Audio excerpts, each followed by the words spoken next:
Welcome to Divcasts from University of Chicago Divinity School. For more of our podcasts and information about our terms of use, please see our website, divinity.uchicago.edu/podcasts.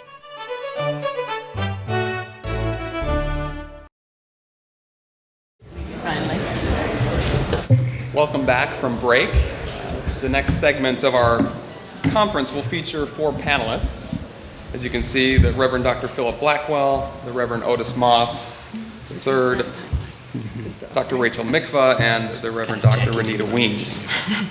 This is the first of two panels in which they will all participate. The purpose of this morning's panel is to hear them reflect on how they understand their vocations as prophetic within their particular traditions and settings. To do this, they might tell us a story or consider with us the daring activity of interpreting texts in public. We've invited them to do this in 12 to 15 minutes. A tall order, we realize, but they all teach or preach regularly, so we know they're used to staying within time limits and breaking them when they need to. After each panelist has spoken, I'll encourage a little discussion between them before opening it up to the floor for hopefully a few minutes of discussion. I'm as eager to hear from them as you are, so let me briefly introduce them and then we'll get underway. Going alphabetically across the table, the Reverend Dr. Philip Blackwell has been senior pastor of First United Methodist Church, more commonly known as Chicago Temple, for almost 10 years. He holds a Master of Divinity from Yale Divinity School and a Doctor of Ministry from our own University of Chicago Divinity School. A parish pastor for most of his 40-year career, Reverend Blackwell has also served as a university chaplain and an adjunct or seminary professor. In his present context in the downtown loop, he leads his congregation in various initiatives to serve the surrounding community, including sharing space with the Silk Road Theater Project. Dr. Rachel Mikva, next on the left, recently joined the faculty of Chicago Theological Seminary as the Rabbi Hermann E. Schaalman Professor of Jewish Studies. She holds a master's degree from Hebrew Union College, after which she was ordained as a rabbi. After serving as a congregational rabbi for 13 years, Dr. Mikva returned to academia, graduating with her PhD from Jewish Theological Seminary in 2008. Her research and teaching focus on interpretation of the Hebrew Bible in various times and places, exploring how the ideas both shape and reflect the societies in which they unfold. She's author of Broken Tablets, Restoring the Ten Commandments and Ourselves. The Reverend Otis Moss III has been senior pastor of Trinity United Church of Christ here in Chicago since 2008. He has a Master of Divinity degree from Yale Divinity School, kind of a theme going on here, and put in a number of years of work on a PhD in religion at the University of Denver, Illiff School of Theology, before I think being drawn full-time into parish ministry. Before coming to Trinity, Reverend Moss served Tabernacle Baptist Church in Augusta, Georgia, for several years. He's been a guest lecturer and preacher at many churches, seminaries, and colleges, and he is author of Redemption in a Red Light District, which is a collection of sermons, I believe. His passion for youth and intergenerational ministry led him to create the Issachar movement, a consulting group designed to bridge the generation gap within churches and train a new generation of prophetic church leadership. And finally, the Reverend Dr. Renita Weems is a biblical scholar, writer, ordained minister, and blogger. She holds a Master of Divinity from Princeton Theological Seminary and went on to be the first African-American woman to earn a PhD in Old Testament from the same institution in 1989. Formerly a faculty member at Vanderbilt University and Spelman College, Dr. Weems is the author of several books on women's spirituality and wholeness, including Showing Mary, How Women Can Share Prayers, and What Matters Most, 10 Passionate Lessons from the Song of Solomon. She now travels, speaks, and blogs full-time at somethingwithin.com, so check it out if you want. And she also attends the Ray of Hope Community Church in Nashville, Tennessee. So without further ado, why don't we start with Reverend Blackwell. Okay, thank you. Come down the table. As was mentioned, I have a Doctor of Ministry from this school, which shortly after I received it stopped giving such a degree, which makes it all the more valuable since it's that rare. A word about being at Yale Divinity School in the 1960s. It was the 1960s. And we did a lot of theology in the context of the Bobby Seale trial and the blowing up of the Yale whale and a lot of other things going on. It did shape the way that we read the Bible. Bill Coffin was down the hill, and there's a lot of public discourse to the point that the Divinity School students, almost all of whom were male, and very concerned about the draft deferment and draft cards, had an agreement that if the chapel bell was wrong, that meant the CIA was on campus and we were supposed to do something. We never got around to figuring out what we were going to do, but we were all going to run out there and look ferocious. Well, that does mean that we all read the scriptures in context. And shortly, immediately after graduating from Yale Divinity School, I was assigned in our United Methodist system to a rural community church in Apple River, a town of 431 dairy farmers. And I preached what I learned at Yale in terms of anti-war sermons, Watergate sermons. I got anonymous mail, which in a town of 431 is really not possible. I was of such a mind that at the monthly Lions Club meeting, I would boycott the Pledge of Allegiance. But then, because I was the only minister there, I was the one who gave the prayer right after the Pledge of Allegiance, and people were boycotting the prayer, which is actually kind of hard to do if you think about it. You basically have to keep your eyes wide open and put your hands in your pocket, and that constitutes a boycott. I say that because I have discovered early on, and then have rediscovered, unfortunately, over the years, that when I try to be a prophet, it usually doesn't work. I mean, when I stake out a territory and say, I am now going to do something really significant, I'm often the only one who thinks it is. And the second story, the next location, as we have it in the United Methodist Church, being appointed this time to a church called Broadway United Methodist Church in Rockford, a city of about 150,000, a rather conservative, blue-collar, often deeply hurt by economic downturns kind of city. The church I was serving, of about 250 members, was a blue-collar, middle-class church, a marvelous church. And during the Lenten season one year, I decided we would have a Lenten series of discussions that would be based on social issues. Every Sunday night, we would gather again after having been in worship on Sunday morning. We would talk about the economy and about the war and the aftermath of the war and public education, healthcare. And one of the issues was homosexuality. I had a friend who was a United Methodist minister in a small town down the road, a gay man, duly appointed, but in our system, as in many denominations, there's a great deal of ambivalence over such things. And so this was an issue to be reckoned with. Now, it happens that the United Methodists, when they gathered, I think, at their last general conference, were so divided over the issue that they would offer one statement that looked rather supportive and then another statement that looked rather judgmental. So what the left hand gave, the right hand took away. So they finally voted. There was a proposal put before the body that said, we are deeply divided on this issue. And that was voted down 440 to 400.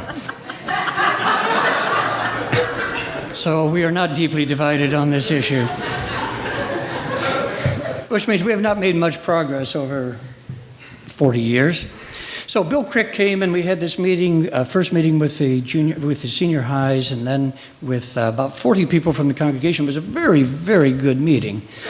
And I'd asked the religion writer of the Rockford Morning Star to be present. And on Monday morning, she wrote a wonderful article, appeared in the newspaper, and by noon, my phone at home was ringing off the hook. People calling, I have no idea who they were, but they were calling to protest that we had had this person speaking in our church, speaking to the youth, corrupting them, speaking in the congregation about such issues. That was Monday. Tuesday, the phone calls continued. Morning, noon, and night. I was actually kind of afraid to leave the house since they could at least know the phone number. And so I spent most of the day on the phone again. On Wednesday, the third day, somebody called and said, you know, that what's happening is they're giving your phone number over the air on the local religious right-wing station, and they're also giving your district superintendent's phone number over the air. You may want to give a call to them. Well, that helped figure out what was going on, and so I called the radio station, and for the next couple of hours, we talked exegetically about Leviticus and all those other passages, but also in good Wesleyan fashion, I was trying to talk about, well, what is the tradition of the church? What is our collective experience? How do we reason these things out? And then about 2 o'clock in the afternoon, to be specific, somebody called in and said, I'm a born-again Christian homosexual. And the clouds parted, the angels sang, and I did not get another phone call. Then they now had a new person to go after. Now, why I tell you that is that person then called me, and he and I had some very good subsequent conversations where he brought me into his whole process of dealing with his family. I had told him that it was rather disconcerting at first to be understood as to be the gay pastor of that church, since that wasn't the case. But I also discovered that as I tried to correct people, it was a subtlety lost on many, but also that wasn't the issue, my identity or how people understood me. And having received some of the tremendous hatred and misunderstanding that some gay people experience, that was the beginning of a whole new education for me. Now that event still stands out in the history of that church. Subsequently, and now coming forward to the present circumstance, I'm at the First United Methodist Church at the Chicago Temple, which is in the Loop. And there is a statement that appears in all of our materials and all of our bulletins and anywhere we can put it, that's a welcoming statement that specifically includes gay and lesbian persons as being fully welcomed in the life of the church. I have inherited that statement, and I've been exceedingly diligent in making sure that it is held high in our list of commitments. But Gene Winklers, who's here, who is my immediate predecessor at the Chicago Temple, and he was the prophet. He will show you his scars over lunch about getting that passage put into the common language of our congregation.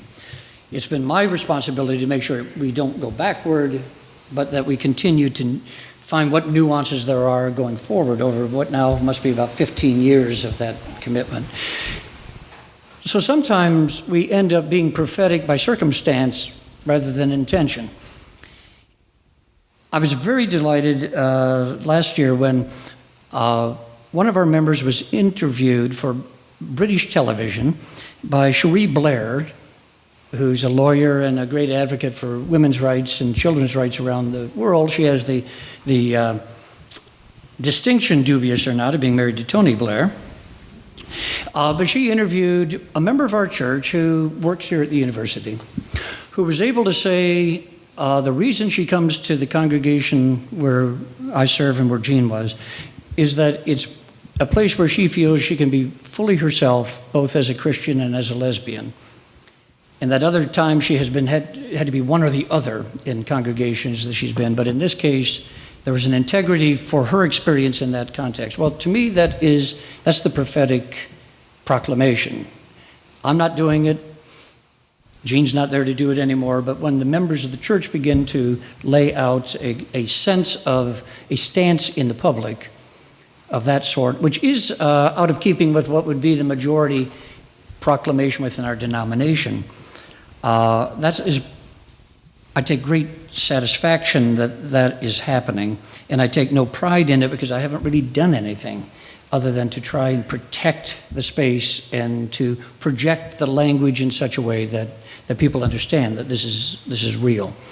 So those two stories, one is that times I've tried to be a prophet, it hasn't worked.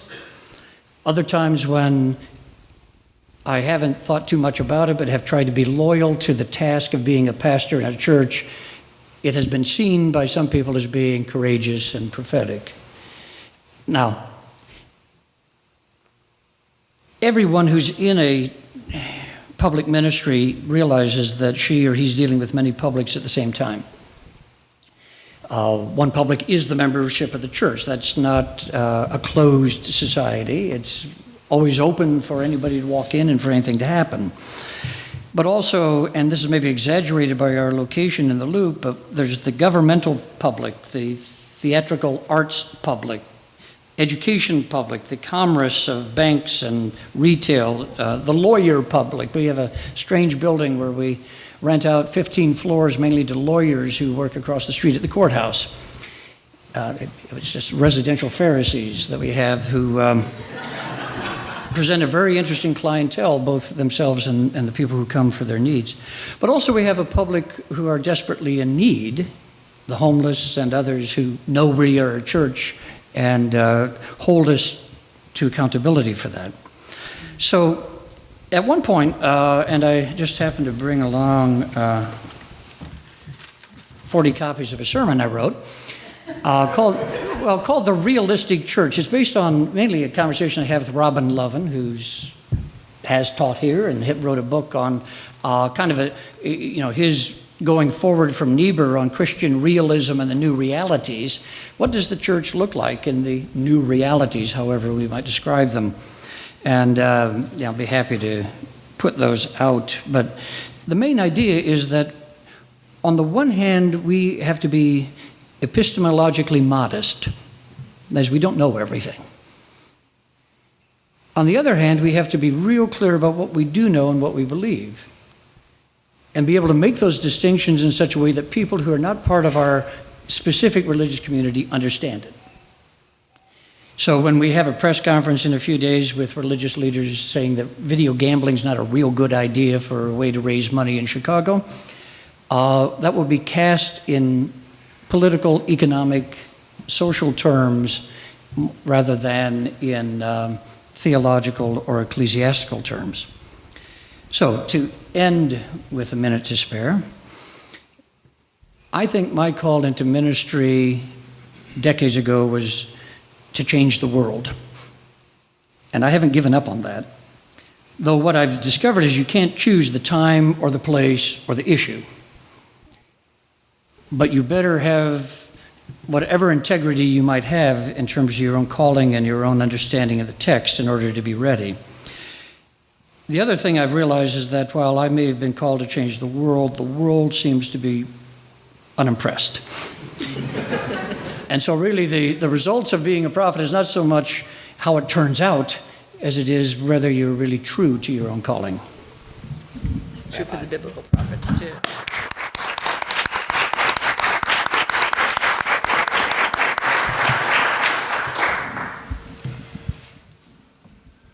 Thank you for sharing your thoughts. Thank you to the organizer of this conference for including me on such an august panel. This is kind of fun, but I find myself relating rather powerfully to Amos today, not only because Alan Davis quoted him a number of times, but I think of his encounter with the priest Amaziah at Bethel, when Amaziah says, "Go back to Judah. What are you doing here, prophesying up here? Go back home." And Amos's response is basically, "I'm not a prophet. I'm neither a prophet nor a prophet's disciple." And I feel the same way. I do not embody what Heschel compellingly describes as the essence of the prophet as one who conveys the exegesis of existence from a divine perspective. That's a great phrase. Let me give you an example of the distinction as I recently experienced it. I was having dinner with Jim Wallace and a bunch of other really good folks. Jim Wallace, most of you know, founder, CEO of Sojourners.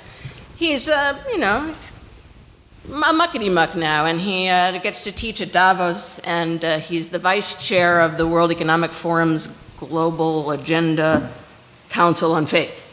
And they were meeting in Dubai. And And Dubai wanted to make a really good impression on these guys. So they put them up at the nicest, swankiest hotel. They had zillions of people offering to meet their every need. And as he's relating this story, I'm thinking, putting myself into his shoes, wow, that would be so extraordinarily cool. A nice hotel in Dubai, somebody waiting on, wanting to satisfy my every need, that would be all right. And Jim Wallace's response, now most of you know, of course, the issues regarding labor and human rights in Dubai with the largely South Asian labor force. Jim Wallace's response was, I smell slavery. That's exegesis of existence from a divine perspective. And I'm just not sure I've got it. Amos, of course, was simply denying that he was from the business school for prophets. He wasn't a pro. Instead, God pulled him from his sheep breeding tasks and drove him forth. And I am saying something else, that the pathos of God does not sufficiently consume my inner being, that I am not sufficiently anguished. I don't have that requisite anguished impatience with injustice. I am instead that rather simple preacher who keeps preaching to defend against the callousness of my own soul. Nonetheless, I have a capacity to disturb people. Reprove your neighbor or you'll end up bearing sin on their account. We're required to reprove our neighbor. I think so if no one's ever angry at you, I don't think you're doing your job. But, so you've been doing a fine job so far. I think it's my absolute ordinariness that does it. If I end up preaching about something that disturbs me about the essence of my soul, then it ends up, of course, hitting nerves in people about the natures of their own souls as well that disturb them. As was mentioned, I was a congregational rabbi for 13 years, and it's not easy being a prophet in the pulpit. The only prophets in the Bible who had to worry about keeping their jobs were the court prophets, and we all know the biblical judgment on them, those people-pleasing cowards who wouldn't know a divine word if it branded itself on their tongues.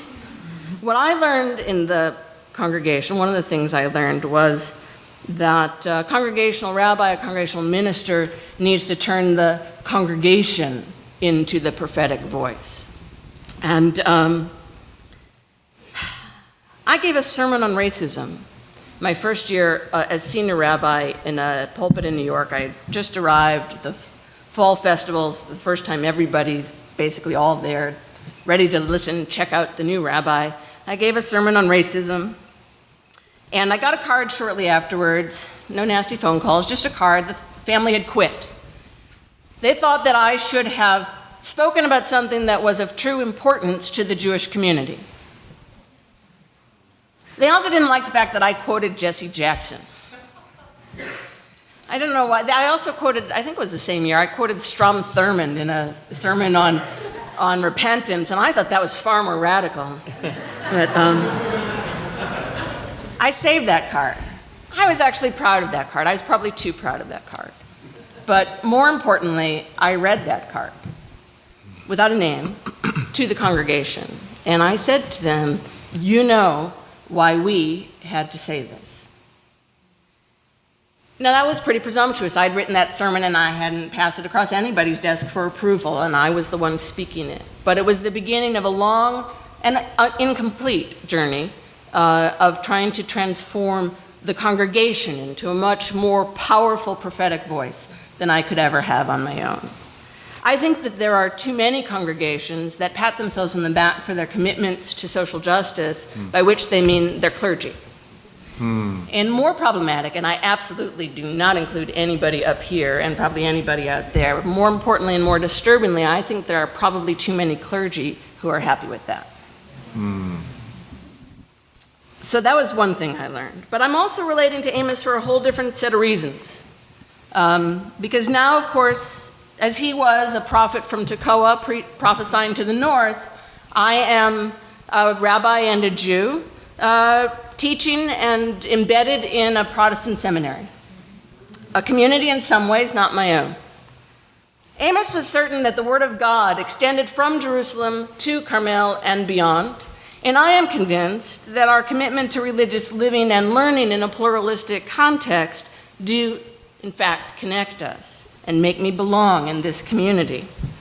We're trying to take the theoretical commitment that to be a religious leader or teacher in a pluralistic society, you actually need to know something about a religious tradition other than your own, and push it toward concretization, truly embedded in the culture of the community, not just a good idea. And beyond comparative religion, beyond academic engagement, really build it in to the theological formation of our students. I also recognize an immense value for myself in going outside my comfort zone as Amos went to the north. Congregations tend to be all-consuming, religious communities very fulfilling, but being an other is important. You know the heart of a stranger because you were strangers in the land of Egypt. It is, I believe, essential training for the soul.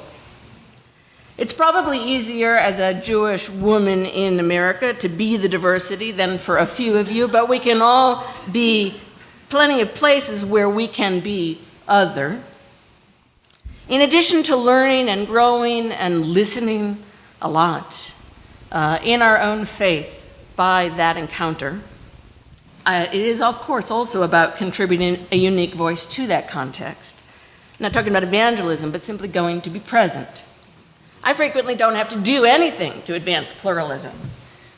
One of my favorite examples is someone will be offering an invocation or a benediction and recognize I just started last fall, so this is new for everybody. It's a brand new chair. So somebody will be spontaneously fashioning incredibly moving words that connect us and our work to the Most High, and they'll get to the end, and I'll hear that telling crack in the voice and the pause. We ask this in the name, and you hear the wheels turn. What does it mean to offer the prayer in the name of Jesus since there's a Jew present? And, well, gee, what else would I say? And, gee, would the rest of the community feel somehow the prayer was incomplete if I leave Jesus out entirely, since it is, after all, a Protestant seminary? I make the community more conscious of their Christianity, not as the default, but as a choice. More conscious of everything, of language and of assumptions embedded in Christian history and discourse. I'm not simply talking about saying Hebrew Bible instead of Old Testament or CE instead of AD. But even Christians with a deep love for Jews and Judaism frequently forget, for instance, that Jewish tradition actually didn't cease to develop after the rise of Christianity. So when I teach a history of Jewish exegesis and thought and practice, it suddenly clarifies how freighted the quality of the German scholarly term Späterjudentum is, because after all, Second Temple Judaism isn't actually late Judaism, right? So, or when I teach Midrash, which is my favorite subject, this rich spiritual, philosophical, ethical literature, which you quoted before, with lots of creative ideas about how we understand the Word and God's plan for us, it's quite evident that Judaism is not a legalistic tradition.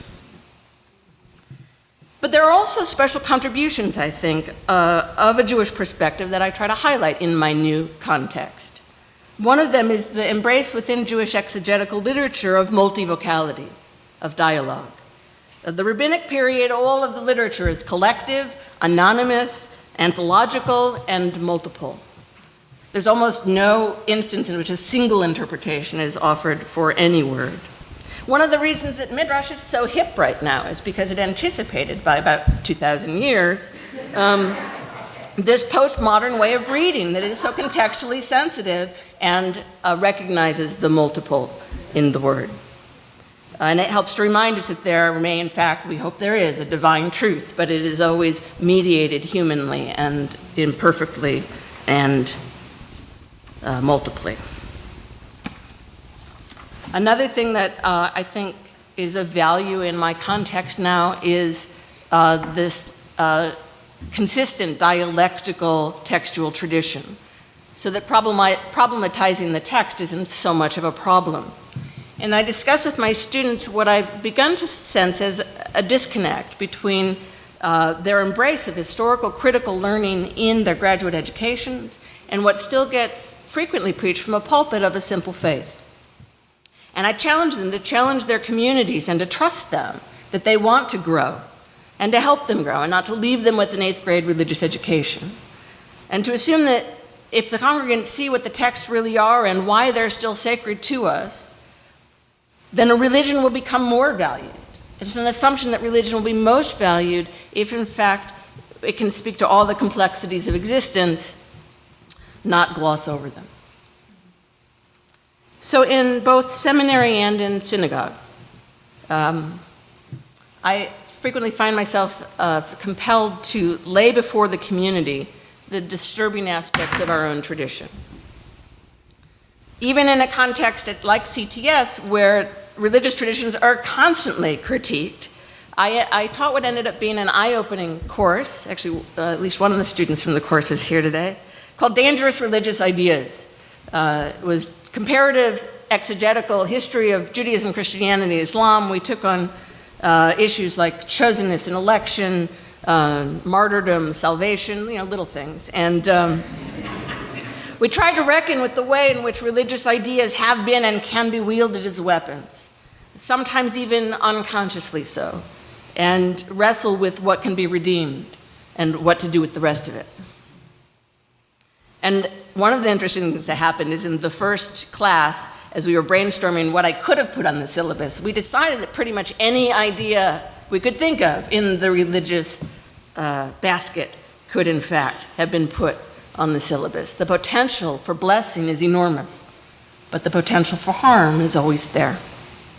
So if there is a core prophetic message in my teaching, an interpretive message, not an embodied message, it is this: to guard against the violence and the arrogance that can come from certainty of divine favor or divine truth, and to guard against the complacency and the apathy that render religious practice and faith hypocritical, or at least irrelevant to the prophets a lot, and to guard against the blindness and ignorance that can result from feeling we already hold God's word in our hands.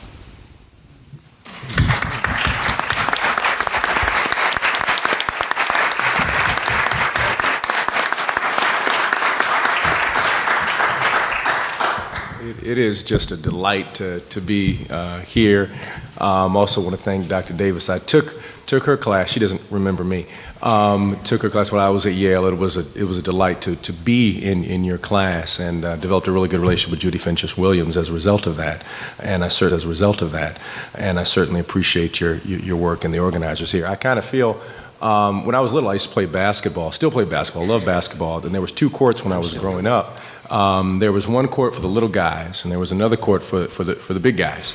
And the only way you could play on the big boy court is somebody had to get injured. And I have no idea who got injured, but I really appreciate you all letting me get on this court today with some major people today. And so I thank God for the injury. Otis, I'm still playing on the little guy's court. So yes. But in terms of my particular journey, I'd like to approach it in a different way. The kind of faith stream that I was baptized in is more of a Creole faith in many ways. Hazel Carby at Yale talks about the Creole narrative within the African American tradition. It is a merging of kind of Africanity and Christianity in a variety of pieces. That my faith is more of one part Zora Neale Hurston, one part Howard Thurman, with a little bit of John Coltrane mixed in there together, that it borrows from so many different things. And both of my parents come from the South and also met as a result of the Civil Rights Movement. Actually, they were married by Dr. Martin Luther King Jr., and actually he kind of hooked them up, actually, initially. So I always say I'm here because of Dr. King. Which is an interesting kind of thing. But one of the things that, in terms of my development, that's very unique, that gives us this understanding of what I call being a prophetic clergy. clarifier. There was a woman who adopted my father. My father's parents died very early, but when he lived in Atlanta was a woman by the name of Esther Smith. She was known as Queen Esther Smith. During her time period, it was not believed that women should go to seminary, but she was the finest biblical scholar in Atlanta, Georgia. As a matter of fact, she was one of the funders of the Civil Rights Movement. And so every Sunday, from my understanding, she would bring ministers from around the city, sit them down at her table, and because she had such a background of not only Hebrew and of Greek and a variety of things, she would critique everybody's sermons. Not in a negative way, but saying, have you looked at the text from this perspective? Have you examined it from this way? And she took a real liking to my father, and she was, quote unquote, the head missionary for the Baptist Convention. And she transformed that in many ways to a looking at mission from a different perspective of how one merges one's faith with the prophetic issues of the day. Versus bringing some money and, we're happy and we're wearing some hats, but actually engaging the issues of for example, of racism and desegregation, and saying that this is what the church's role is. She does not necessarily, she's never been lifted up in history, but if you were to talk to, if he was living, Benjamin Elijah Mays and other people of that nature, Dr. King, she was their Old Testament scholar. She was the one who taught them about the Old Testament, and she merged her Africanity with Christianity. That she was an African woman in many ways, and one that operated out of her Christian narrative. And that particular narrative was passed on to my parents. And so growing up, I did not know that there were all of these different denominations. Interestingly enough, because of the small circle of people who came out of this particular prophetic tradition. And so one Sunday it was a UCC minister, another it was a Methodist, and then during my father's anniversary, Rabbi Lullyville at the Fairmont Temple in Cleveland, Ohio, he was there along with Imam Warthdeen Muhammad. And so you have this unique kind of ecumenical flavor growing up that informed me in terms of what is the role of the prophetic, of the role of the minister. And so here I am kind of developing out of, on the edge of being a post-civil rights child, and at the same time in the midst of the development of hip-hop culture. And once I went to seminary, I had an experience that transformed the way that I looked at faith. I was talking with a young man by the name of KV, that was his nickname, who lived in New Haven. He didn't go to college or anything. We developed a relationship, and he worked with a group called Elm City Nation. And he said something that completely messed me up. I just, in passing, said the word amazing grace. And he looked at me and said, "Who's she?" He'd never heard of it. He didn't understand it. Didn't have any context whatsoever of it. And now I'm sitting here talking with someone who doesn't understand the language or the narrative or any of the aspects that I grew up with, meaning that they saw the prophetic voice not coming from the pulpit, but they saw the prophetic voice coming from someone who could spit lyrics. And so the image of the prophetic contradiction of Tupac Shakur made more sense to them than the prosperity preacher that they saw on television. Because the prosperity preacher emulated more the values of Donald Trump and P. Diddy than necessarily raising the issues of poverty and class. And so I realized that there was a deep need for the idea of what the prophetic tradition must do in terms of clarifying and also walking the prophetic contradiction. Dealing with the fact that there is so much humanness within the text that we like to, make things kind of holy and grandiose and all this wonderful, but there's so much humanness that many times the poet, the writer, does a better job, whether it is a Flannery O'Connor or a William Faulkner or a Toni Morrison, does a better job of dealing with tragedy and triumph versus the minister who always has to deal with triumph in a very peculiar way without engaging human tragedy. And that becomes the unique rub of how to deal with the tragedy and the triumph, how to deal with the rape of Tamar and the elevation of David, how to reconcile those kinds of things. And so for a post-modern / what I call post-soul generation, they're looking for some honest prophetic truth of dealing with the human condition. And as a result of all of, how should I say it, the kind of media market-driven faith, we no longer, in many ways, see the totality of the human experience. And so the prophetic clarifier's role becomes raising all of the human aspects and then also raising those particular systems that force particular individuals to make choices that people of privilege do not have to make. And that becomes the role of the prophetic clarifier, raising the personal and the public.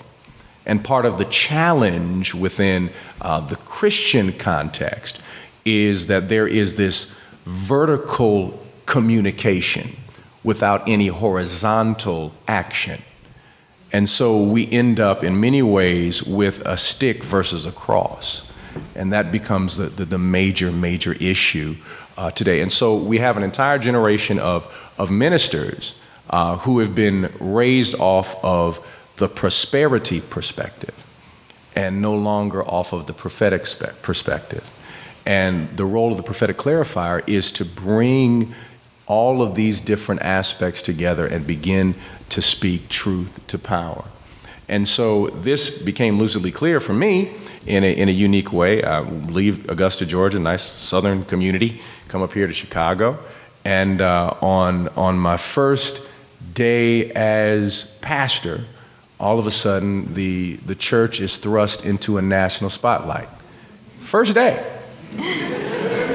Welcome to Chicago. First day.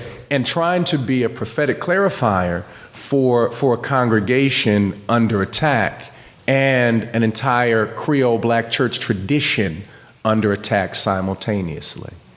And being able to preach the personal and the public simultaneously while people who do not understand the tradition are trying to critique the tradition and demonize the tradition, not because they have any love or hate for the tradition, but because they have an issue with a person of color becoming president. And so all of that mixed together, attempting to clarify what is God saying, speaking truth to power in the midst of this, meanwhile starting off a ministry in the public light. And in many ways, I took great comfort looking at Jeremiah crying in the Bible, because I said, I know how you feel, man.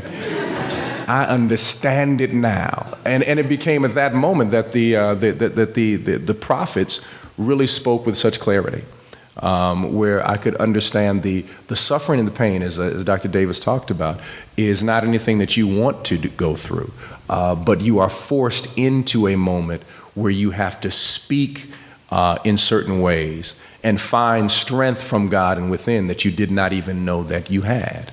And so you have to walk that particular path. And so the role of the prophetic clarifier is to raise the personal, to speak the public, to talk about the systems that are in play, and to also bridge that gap for a generation that is raising a question, who is Amazing Grace? Who is this woman? Versus seeing it as a song that is part of their particular narrative. Thank you.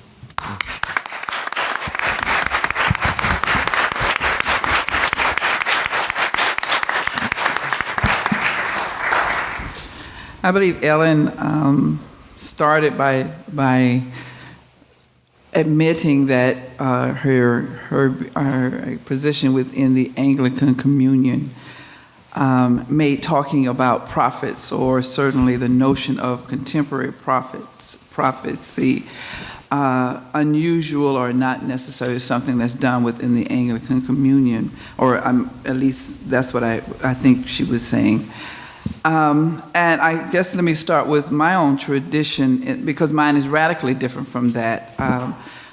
Ultimately, once I went away to college, I would become an ordained minister within the African Methodist Episcopal Church, and then eventually attending a Presbyterian seminary, and then eventually marrying a Baptist/Catholic. He wanted sex, so he became a Baptist. He wanted to be a priest, but he wanted sex, so that's what he tells me. So anyway, and now being working with him in a community church. So I've come across all those communions and even more communions that I don't even mention as an adult. But I was raised during my high school years anyway in a Pentecostal church. And a storefront, not just a Pentecostal, there's Pentecostal, then there's a storefront Pentecostal church, which believed in prophets, which believed in prophetic preaching. And so I grew up in my fair share of spending time in revivals, Sunday service, along with week-long revivals, hearing prophets preach. I've spent a fair share of those prophets, if you will, calling me out. You, girl, back there, come here, the Lord has a word for you. And like a good Southern girl, obedient and believing in prophets, many a time I was called up to the front of the church and was told some prophetic pronouncement in my ear. It would be years later that I would realize it was probably because I was probably the only girl in those Pentecostal churches with a big afro. I think that's now really, it may have been God, but also I had a big afro. But I grew up in those traditions. I grew up in a church that believed in prophetic preaching. And obviously that prophetic preaching at that time was more about one's own personal fortune or misfortune, one's own personal blessings or discomforts. But that was what prophetic was. And it's something that Ellen also said that made me think about it, because she said the prophetic perspective includes a bearer of divine word and mediator of divine power. And a prophet was not a prophet because he or she could preach. The prophet was a prophet because after he or she preached, they performed miracles. They called you up. They heard God. And God now individually, the word was confirmed by the prophet's ability to confirm the word with some display of a miracle. Whether that miracle was in the form of being able to specifically speak to a particular person about his or her situation, or if it was to lay hands or whatever else. That was that was what I grew up with, and that little small Pentecostal church no doubt shaped my understanding of religion, of faith, of God, of a number of things. And certainly that whole notion of miracles or some kind of confirmation. Pentecostals don't believe anything is real unless there is some kind of, you got to name the moment, the hour that you came through, that you heard God, that you laid out on the floor, etc. I'm at the wrong place mentioning this. You don't even get what I'm talking about. So that was my tradition. And so, as one writer said so well, education kills something.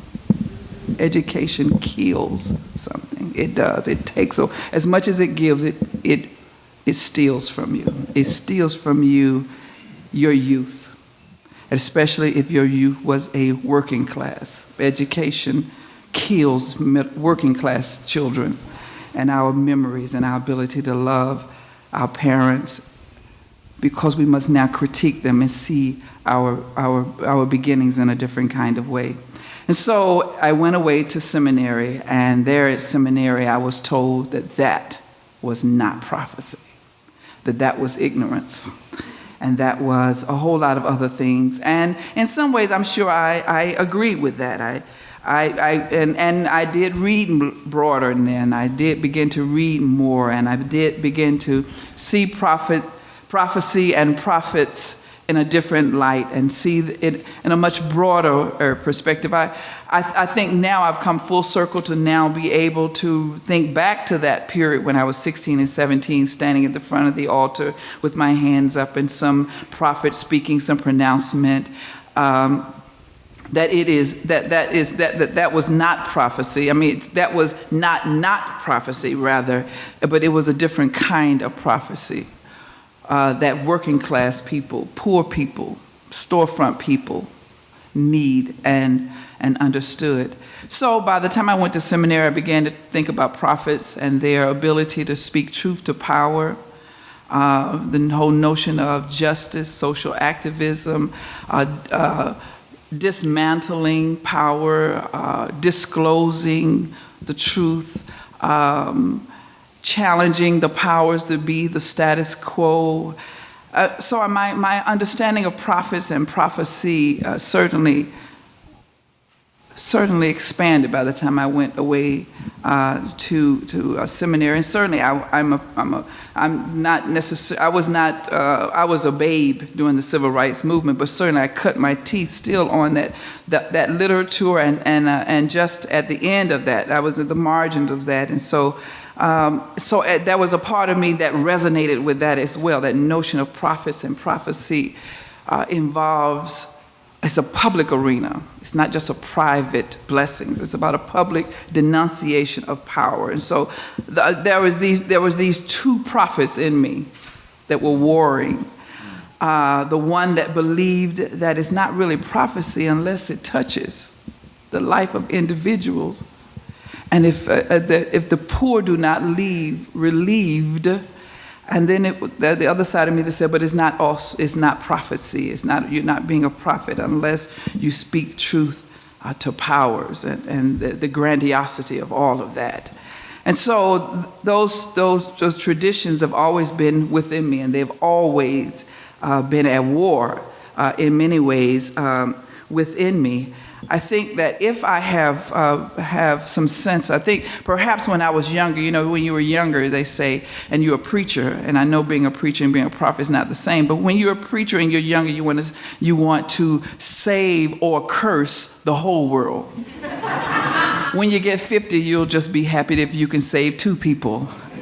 You are much more modest and pragmatic in your belief of your ability to change the world. So certainly now I'm a lot more modest.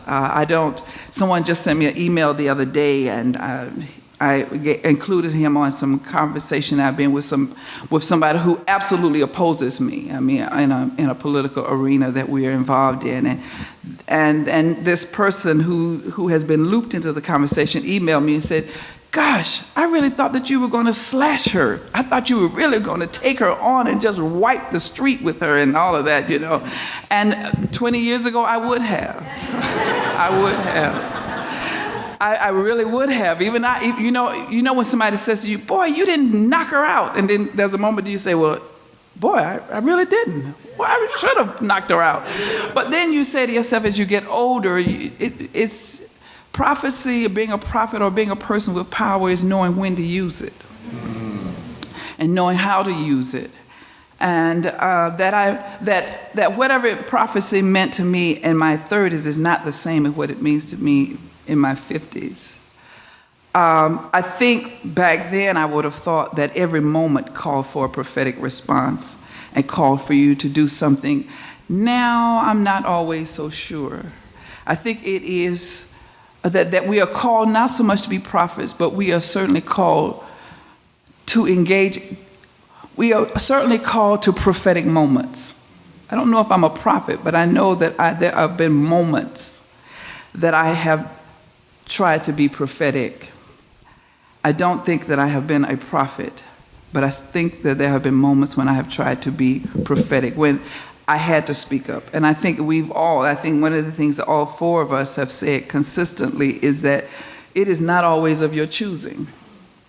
It chooses you oftentimes. And often it chooses you based on, number one, you're often the only one in there who's willing to stand up and say what needs to be said. Which pushes me to a question that I always used to ask students when I was in teaching. To say, is prophecy and prophetic activity exclusive to the church? Do you have to be religious to be prophetic? And I don't think so. I think that what it means to be a prophet is in similar, it requires the same kind of talents, some of the same talents that it takes to be a poet. Hence our conversation about poetry, a hip-hop poet. It is what so many have talked about. It requires a third eye. That ability to see what others do not want you to see. And that's a burden. But great poets do that so extremely well. Great composers of songs do that. I mean, great musicians, great artists. It is what an artist does. Being a prophet, you do have to be touched by the gift of art. That ability to see what others do not want you to see, or that they don't see. And when that is translated into the pulpit, that is dangerous. You may be able to be a poet and a musician and a painter with that third eye and never be in danger for your life. But you cannot have a third eye if you're in the pulpit, or perhaps even in the classroom, without danger. That ability to see what others do not see. And so I would say someone like Richard Pryor was a prophet. Yeah. They made you laugh, but their truth-telling was so searing. There are others that but I was just thinking today, I said, yeah, I would call someone like Ella Baker a prophet. A prophet. So I don't think you have to stand in the pulpit. I don't think you have to preach, but you have to be able to see what no one else sees. Now, does that mean that, so what does that mean in terms of being called? I do think that there is a sense, consistently throughout Scripture, there is the sense of being called. And, that's a whole nother conversation about what does it mean to be called by God. Renita, go be my prophet. Or Renita, go be my prophet.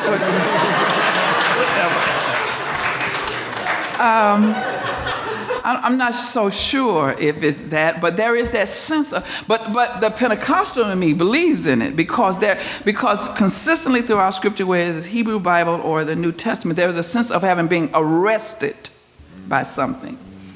That as a recovering Pentecostal, that I understand. Being arrested, doing something that you otherwise would not do. That sense of having been slain by God, that sense of not being able, it was like fire shut up in my bone. All the kind of metaphor images that are so popular within Pentecostalism. So, yes, you're being called. I think there's something to be called. There is also something about a natural talent to see. And then it's also something to be said about just experience. You just get old enough to see some things that you couldn't see when you were much younger. So if I like how Rachel started by saying, who she identifies with. So if I could say who I identify with now, I would probably say I identify with the Elisha image. The older prophet who must now pass the mantle to the younger prophet, and who's really annoyed with the younger prophet.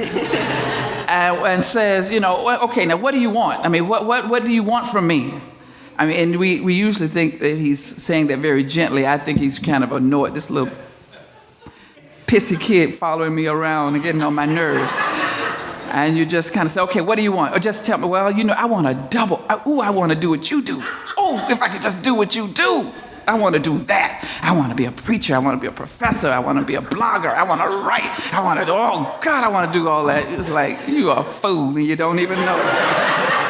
You ask of me a hard thing.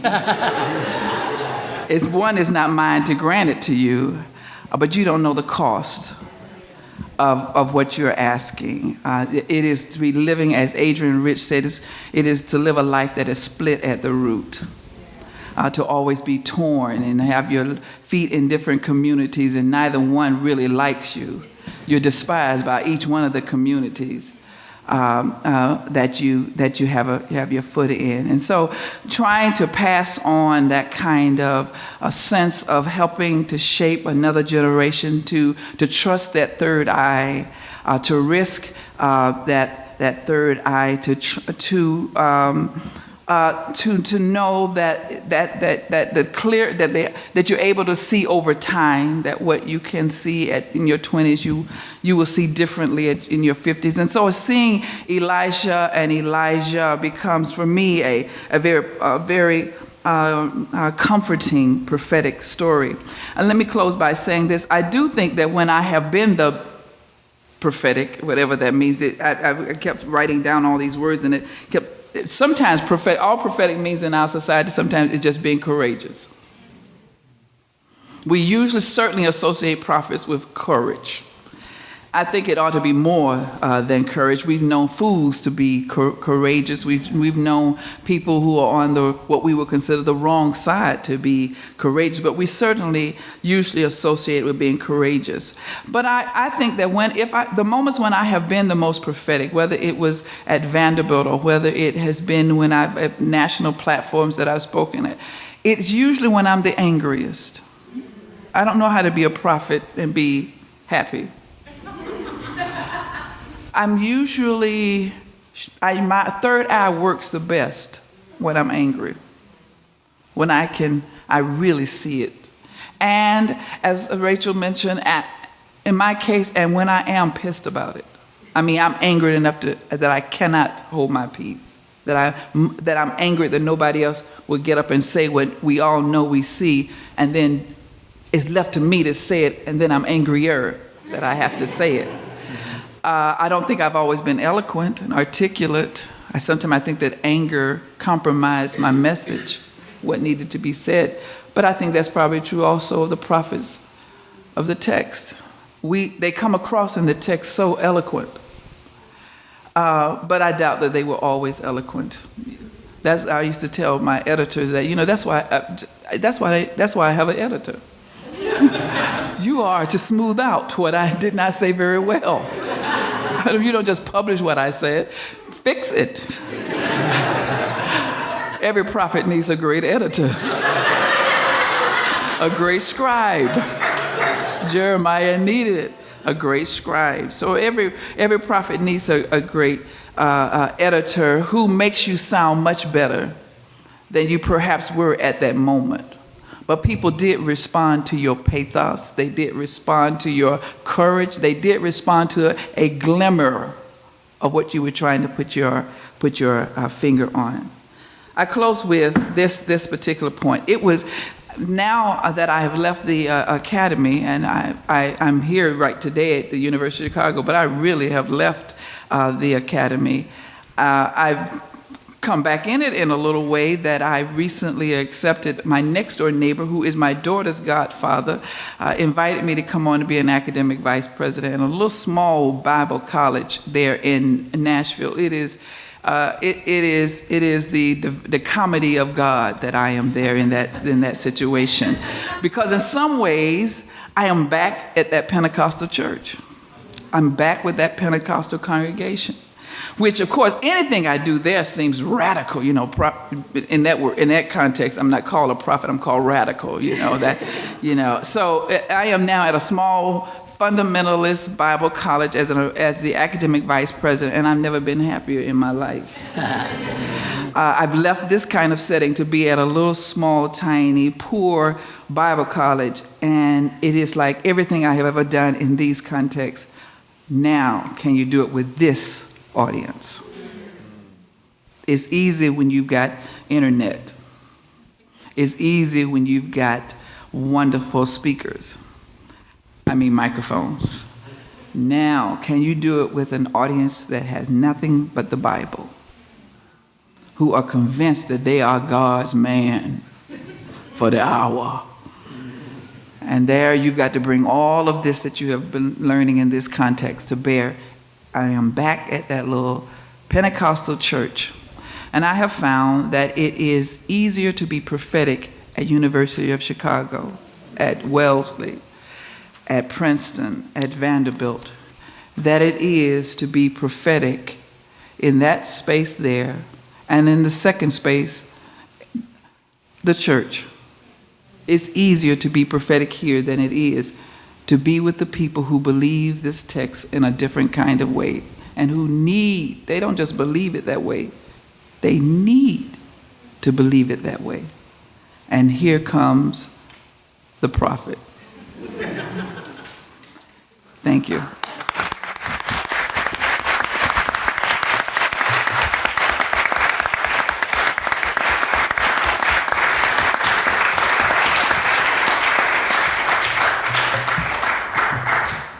Many thanks again to our fine panelists. Thanks for letting us hear your stories and insights. As a ministry student, I'll open just with a quick question and then we'll hand it over to the audience. As a ministry student, I'm struck by two things I think I heard in each of our panelists' presentations. The first being how important context and audience is for the task of prophetic interpretation. And second, how the responsibility to be a prophet can catch you off guard. You're maybe not ready for it, but it's there, and as Dr. Weems said, you have to say what needs to be said, and you're the only one in the room, perhaps, who will. So I'm wondering if a couple of our panelists or all of you would say a word about knowing your context and audience, if that is interesting to you. Or second, how can we here at this conference today, and we're made up of some people who are ministers, others are lay people, others are students, others are doing various other kinds of ministry. How can we sort of cultivate the skills, the talents, the third eye, as you put it, Dr. Weems, of doing prophetic work, so that we're ready, let's say, when the situation does come to us?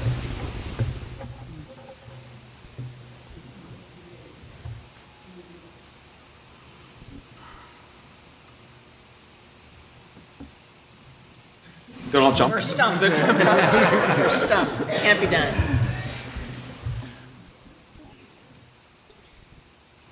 Well, I'm not sure if it is. This is one of the things that students, divinity students don't think that they are like the people in the pews, but they really are. And that they like the 3 steps to, and then the 7 steps to, and how do I know when I am. It's not, I'm not so sure that you know when you're ready, or you can do whatever you need to do. And I know that really was just a rhetorical question to get us to talk, so I'm not criticizing you so much. But you don't, this is on-the-job training. This is on-the-job training. There is no way to really prepare for this. It is, I mean, it's like King being in the Birmingham jail and with no books and no text. But so everything you learned in seminary starts pouring out of you if they just can smuggle you in some paper and a pen, and you can write the letter from the Birmingham jail, because it is, to use scripture, because I am Pentecostal, it's like water flowing out of your belly. Yes, yeah. So it will rise up if it was put in you, if it was deposited within you, it will rise up within you.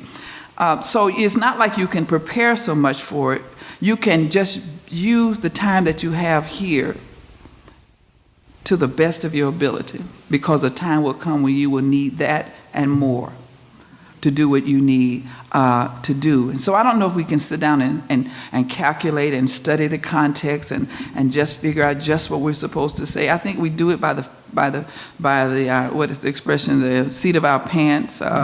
We just it's on the job training, and you are forgiving of yourself if you don't do it well in the beginning.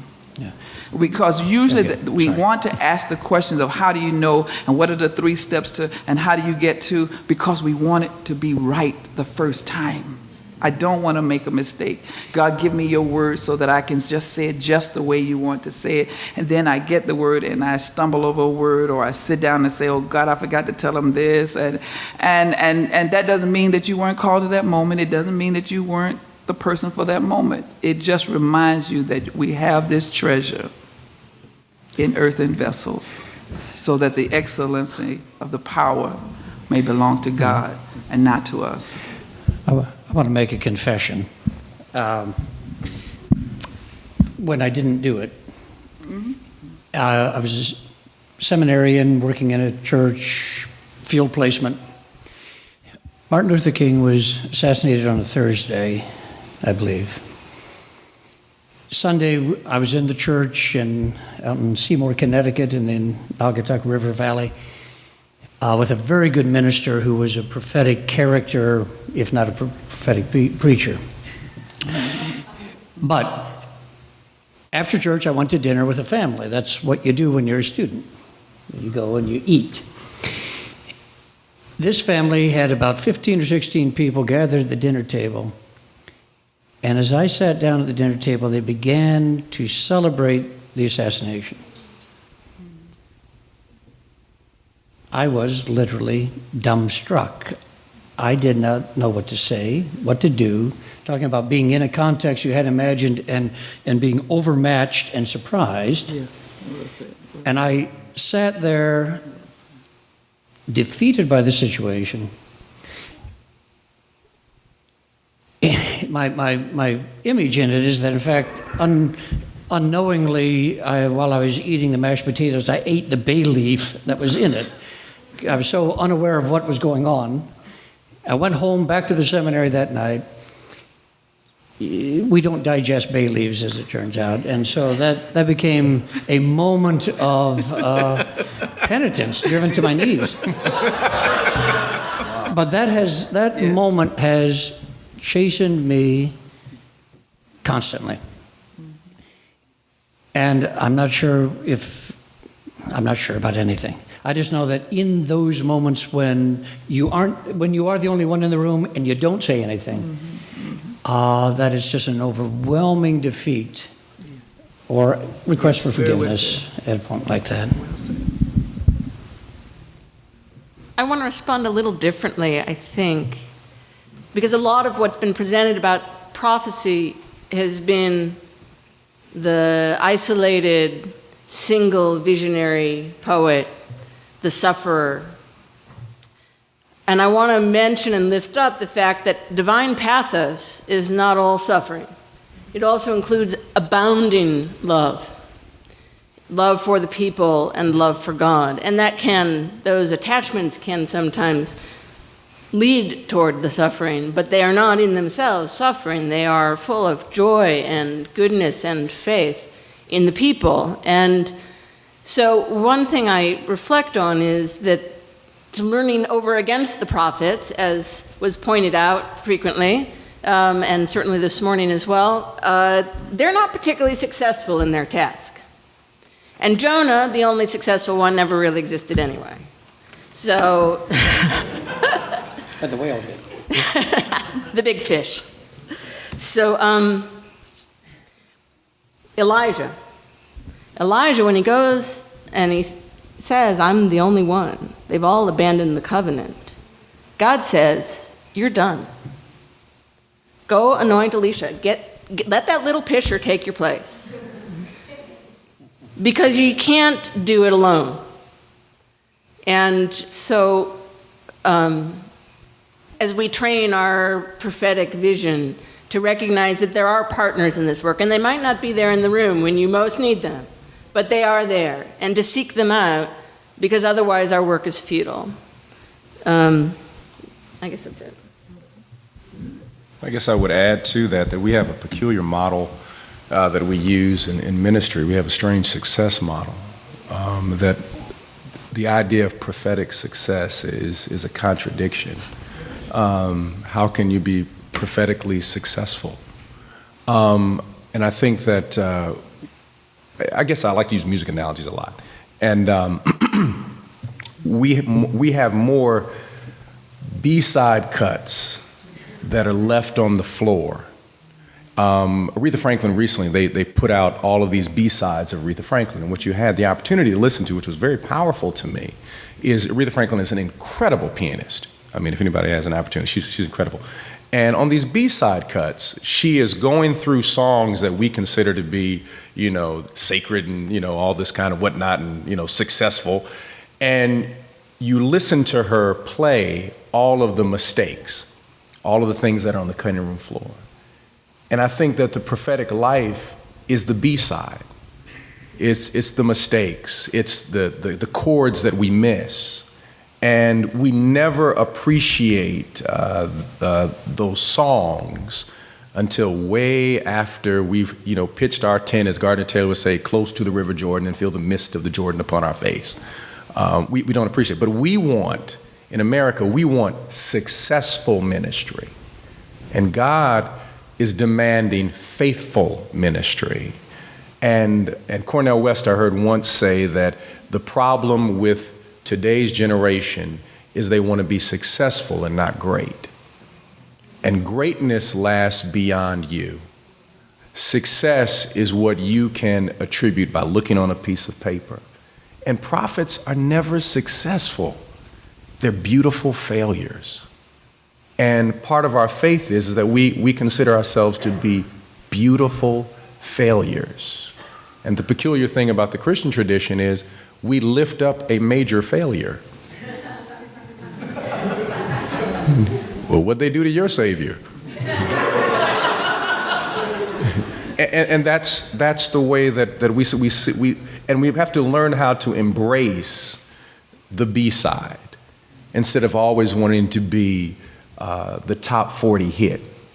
And I think that our faith is a B-side faith.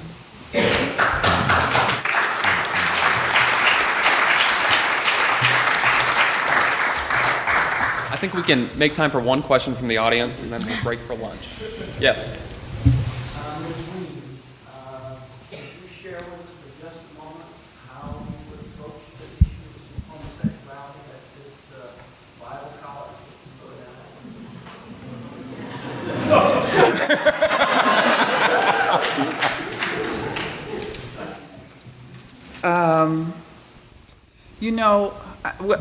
I suspect that I would approach it the same way I approach the issue of women in ministry. At that place, there are moments when I say, I am back fighting the woman in ministry issue. I have not had to deal with that in decades. I mean, personally, in many ways, I know that there are a number of women who are, but once you've done what I've done, I've not had anybody raise that question with me. Once you get under this hat is gray hair. And one of the nice things about gray hair, people just don't say to you what they said to you when you didn't have gray hair. That's just, that God is amazing in that way. So I've got people who are fighting me on that issue. Not fighting, but, at least mumbling. So think about those kinds of things. And I suspect that what I have learned certainly over the years is I rarely get into theological or certainly biblical arguments with anybody anymore, because I realized a long time ago it was never about the Bible. It was always, even in that Pentecostal church that I loved and grew up in and saw the pastor and the deacon every Sunday morning arguing. And so are you trying to say, well, how did Jonah stay in that well for them 3 days? And how many Johns are there in the Bible anyway? And who is Mary? And how Jesus be born to a woman she ain't had no sex? I grew up with all that, okay? And that was never about theological and biblical clarity. It was a little bit about exegesis. It was never really about exegesis and theological clarity. It was always about power. And it was so much about power. And so I don't argue the Bible when the issue really is power. And so I have my own personal way of dealing with students who have already kind of mumbled and trying to see, because the school does have some commitments. Fortunately, the president has some very clear commitments about being embracing. It has not impacted this group of students yet, but the president does have those commitments because he is from Vanderbilt. So therefore, what I have learned at the church, what I have learned every place else what I have learned within feminism to remain a Christian, because I fought this also with feminists and /womanists, and my decision is to remain firmly in the church and go to revivals as a feminist and /womanist. is that I don't have to say anything. I embody it. People are changed by your embodiment of something, not so much to me, your theological. It helps to be nimble enough to be able to take the very text that they use and to be able to show them another way. But truthfully, the matter is, it's like when my daddy heard me preach. He said, I don't believe in women preachers, but I believe in that girl right there. It starts with that. I don't know if I like homosexual, but I met you. I met you. And I think if I can help students get to know people, they will change, because you can only hate folks you don't know. It is when they begin to know. And so my task at that place is to try to find ways to introduce people, not a homosexual, a person, to students. And from that, their humanity, to see if there are ways to get students to open their world. And that's what makes this work, as far as I'm concerned, very fascinating. But I assure you, it will not be theology and scripture per se. Fortunately, my PhD and teaching 18 years will certainly help me be nimble enough to work with those texts and to take them to texts that they have not even considered. But that's, that kind of craftiness that we have learned to hear, that really doesn't work in a church fight. It really doesn't work in it. It works here, but it never works in a church fight. They are not persuaded because you told them a scripture they had never heard before. They know scripture better than you. You persuade them when they meet a person who changed their lives, and they had to look at their theology different. Thank you. Well, let's thank our panelists one more time.